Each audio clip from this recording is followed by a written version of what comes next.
অভ্যুত্থানের পর আমরা মূলত দেশে শান্তি চেয়েছিলাম, কিন্তু পরবর্তীতে আমরা শান্তি স্থাপনের নামে নিজেরা যখন ইম্পাওয়ার হইলাম, তখন আমরা যারা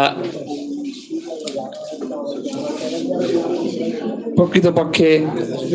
নিজেদেরকে মনে করতো যে তারা হয়তো ক্ষতির শিকার হবেন, আসলে তারা ক্ষতির শিকার হইলেন। আমরা দেখি যারা দুর্বল জনগোষ্ঠী আছে, যারা সাংস্কৃতিক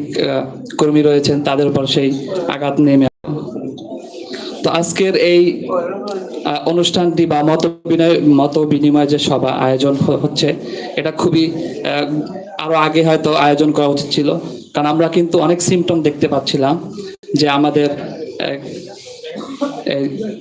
তৌহিদি জনতার নামে অনেকে তারা এমন কিছু কর্মকাণ্ড করছে, মূলত তারা তাদের যে ক্ষমতা, সেই ক্ষমতা আসলে সমাজকে